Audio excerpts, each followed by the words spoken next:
Hey, what's going on, everybody? This is Alex, the Comic Hoarder. Thank you so much for clicking play on this video. In this video, I'm going to show you the February book in the buy only one comic book per month challenge. Last month, I spent $1,700 buying a Sun Girl #1. This time, this book is more valuable, around $1,800. So hopefully you guys are excited. I'm also going to talk about how I acquired this and some advice on trading up for a big book. Hopefully you guys are excited. Here we go.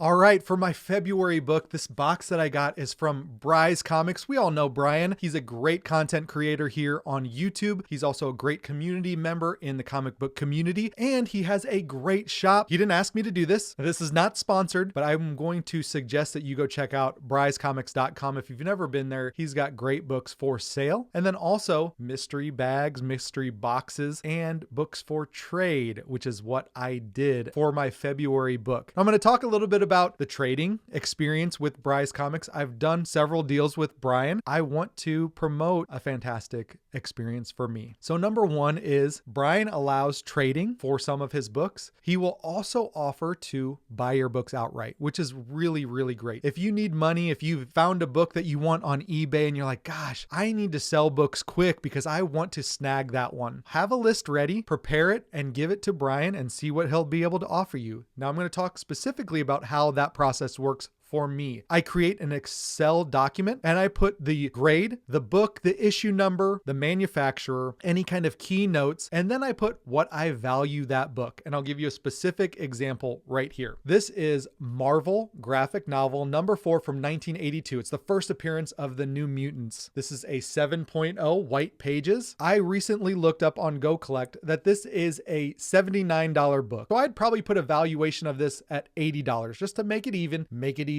round up in my favor. Just joking. What I would do then is take a picture of this book and I'd have a list of books on there, all the slab books that are available for sale or for trade. I would do the same process for each book. Now, you may do price per point average. And how you would do that is if you had a 7.5 that sold in January, if you had a 6.5 that sold earlier this month in February, you would just kind of average out those prices per the grade to see what the price per point is.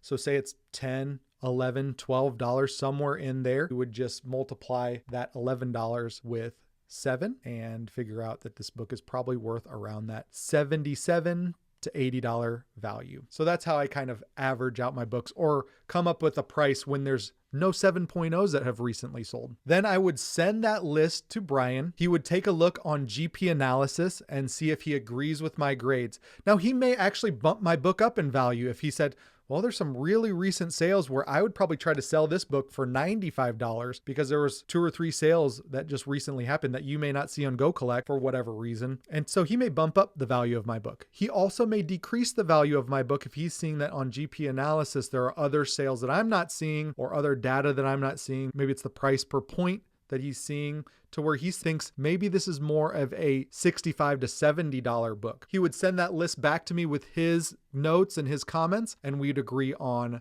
a price. So if I just wanted to outright sell my book to Brian, I could get 60% of the value. Now that's for just pretty across the board modern books, probably books like this.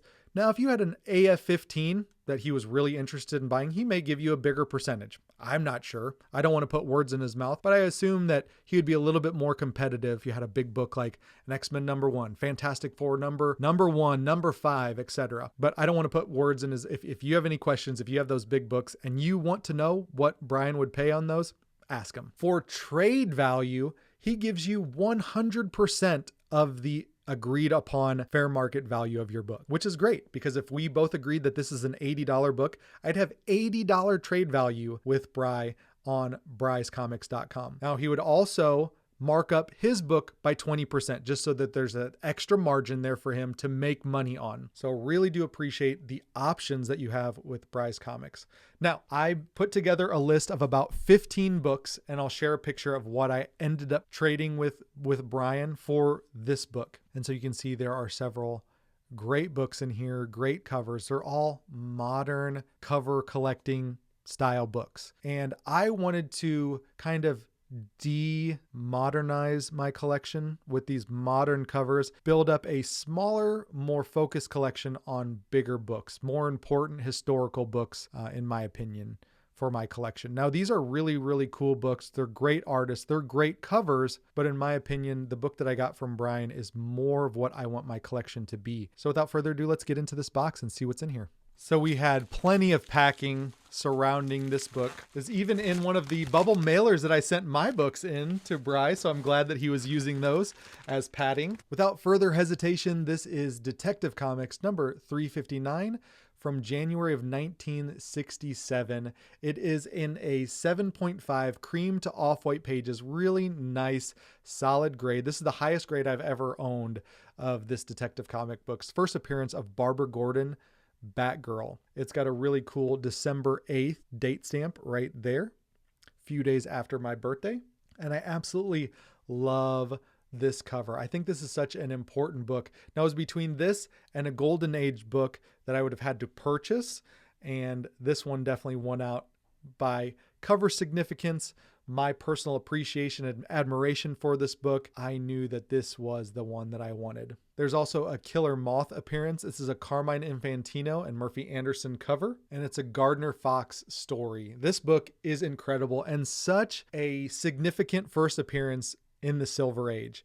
I know I wanted to go Golden Age for this challenge, but this book and the opportunity to own this was too great. It made a lot more sense to own this one. I love this book. I've been wanting to get this book back in my collection. I've had some really low grade copies. Most recently I had a 5.5, and to be able to own a 7.5 now is awesome. And I'm so excited to have this. I'm really appreciative to Bry for helping me make this deal. And there's the back cover. Very, very clean back cover. You've got some spine ticks on the side here, as you can see from this angle. Nothing too bad, especially for the age of this book. Really no corner creases, which would have brought it down significantly. So this is very, very nice. Trade value for this book was around $1,800. 7.5 fair market value on Go Collect is around $1,750. So very, very close to what I had in trade with Brian. I think regardless of where this book is selling right now, this is a foundational comic book. It is an all-time key, very, very recognizable comic book, and is something that will forever be respected and desired by the comic book community. This book, even if it may be selling on the light side right now, will forever be valuable and desired by collectors of Batman, Silver Age collectors, and just comic book enthusiasts in general. So that's it, you guys. Thank you so much for watching. This is my February book. I'm going to start working on my March book now, see what I can do. With that being said, I probably need to sell some books. So if you're interested, I'll probably be having a comic book sale in the very near future. I'll definitely let you know. I'll let you know on Instagram what it's going to be sold. Definitely do it here live on the YouTube channel. So thank you guys so much for watching. If you're brand new to the channel, hit that subscription button, hit that bell to be notified when there's future videos, including that sale. Hit that thumbs up, comment down below what you guys think of trading for comics. Have you ever done any deals with Brian? He's fantastic. Really do appreciate him. Definitely check out the link in the description below for his website. See if there's anything on there that you'd be interested in buying or trading. With that being said, you guys, thank you again for watching, and I'll talk to you all on the next one. See you. Bye.